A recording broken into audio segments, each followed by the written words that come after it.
Good morning to all of you. Myself Pankaj Kumar welcomes you all again in my channel for computer science regarding Python programming language. So today we are going to see and discuss about for loop in Python program. Last class we have seen about the loop construct, for and while loop as well as range function. Today we are going to discuss about the practical skills regarding for loop only. So first of all, just open the ideally, then go to file menu, new file is there, and then write some program for loop.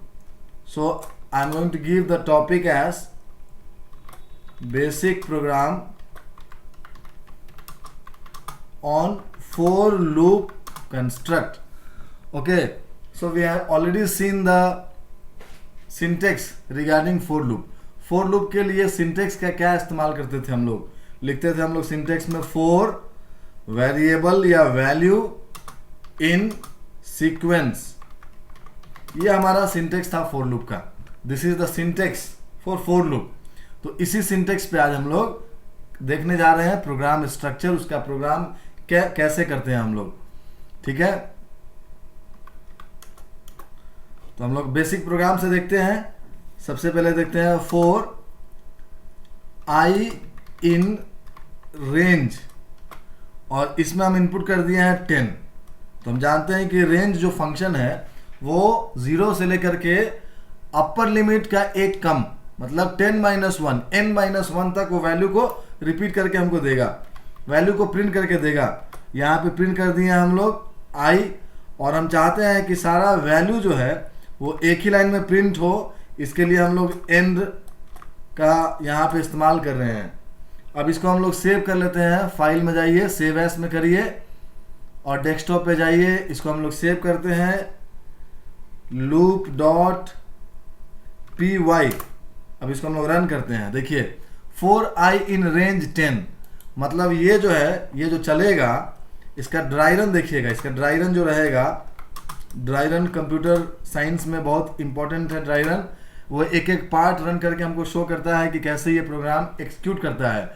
तो देखिए for I, मतलब आई जो है वो initialisation हुआ है कितना से, 1 से हुआ.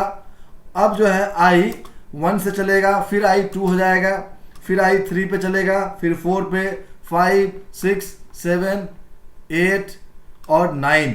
तो आई इनिशियलाइजेशन किए हैं 0 से किए हैं, सॉरी 1 से नहीं, 0 से हम लोग इनिशियलाइजेशन किए हैं यहाँ से, और 0 से लेकर के ये 9 तक चलेगा. तो पहले चेक करेगा फॉर आई इन रेंज 10, मतलब 10 जो है रेंज 10 में क्या 0 है, तो बिल्कुल है, तो प्रिंट कर देगा 0. फिर चूंकि फॉर लूप, पाइथन का फॉर लूप में इंक्रीमेंट जो होता है वो इंक्रीमेंट ऑपरेटर जो सीक्वेंस या रेंज ऑटोमेटिकली वो बाय डिफॉल्ट 1 से इंक्रीज करना शुरू करता है. उसमें आपको कोई वैल्यू या इंक्रीमेंट डालने की जरूरत नहीं है वैल्यू को इंक्रीज करने के लिए. ठीक है, अब हम लोग इसको कंट्रोल एस से सेव कर लेते हैं, कंट्रोल+S. अब उसको हम लोग रन करते हैं. रन में जाइए, रन मॉड्यूल F5 प्रेस करिए. देखिए 0 से लेकर के 9 तक क्या हुआ, वैल्यू प्रिंट हो गया. ये हमारा बेसिक स्ट्रक्चर था प्रोग्राम का. अब हम लोग आते हैं सेकेंड पार्ट में. आते हैं सेकेंड पार्ट में, देखते हैं हम लोग. हम चाहते हैं कि रेंज जो है हमारा ये 1 से लेकर के 15 के बीच का रेंज प्रिंट करे. मतलब इस केस में देखिए, अब आई मेरे पास मिल गया 1, और मैक्सिमम रेंज जो हो गया वो 15 हो गया. ठीक है, तो ये स्टार्ट करेगा अब 1 से करेगा. जब मेरे पास कोई रेंज नहीं था तब वो 0 से स्टार्ट किया था. अभी मेरे पास स्टार्टिंग रेंज दे दिया गया है, तो ये 0 से चलेगा, सॉरी ये आई 1 से चलेगा, और 2, 3, 4, 5 इस तरह से जो है ये कहाँ तक जाएगा, मैक्सिमम n-1. तो n-1 का मतलब हो गया ये 15-1, मतलब ये हो गया 14 तक ये मैक्सिमम चलेगा. ठीक है, प्रिंट करेगा. और चूंकि n लगाने से एक ही जो लाइन में हमारा आउटपुट जो है वो बाइफरकेट होकर के हमको मिलेगा. अब इसको भी हम लोग रन करके देखते हैं. देखिए तो देखिए 1 से लेकर के 14 तक रन हुआ, सेम पैटर्न में मिला हमको. इससे पहले वाला 0 से चला था, चूंकि मेरे पास उसका स्टार्टिंग रेंज नहीं दिया गया. यदि आप केवल एक रेंज देते हैं, केवल एक, कोई स्टार्टिंग नहीं देते हैं तो ऑटोमेटिकली क्या करेगा, जीरो से वो जीरो से स्टार्ट होकर के n-1 तक चलेगा। ठीक है, अब हम लोग थर्ड क्वेश्चन देखते हैं। इसी प्रोग्राम का बेसिस पे एक और क्वेश्चन देख लेते हैं। उसमें कुछ हम लोग डिफरेंस या स्टेप लेके चलते हैं। तो 1 से लेकर के हम लोग 20 तक चले और स्टेप में हम लोग 3 से इसको इंक्रीमेंट कर देते हैं। ठीक है, 1 से लेकर 20 तक चल रहे हैं और इसको हम लोग 3 से इंक्रीमेंट कर रहे हैं। तो यहाँ पे भी इसका ड्राई रन में थोड़ा सा चेंज हो जाएगा वैल्यू। देखिए तो पहले 1 चलेगा, 4i इन रेंज 1, मतलब i में मिल गया। अब उसके बाद 1 से लेके 20 से कम तक चलेगा, लेकिन 3 का मार्जिन बढ़ते हुए चलेगा। तो 1 के बाद फिर अगर 1 + 3 मतलब 4 हो गया, फिर चलेगा 4 + 3 मतलब 7 हो गया। इस तरह से जो है वो चलते रहेगा। तो 7 + 3 10 हो जाएगा।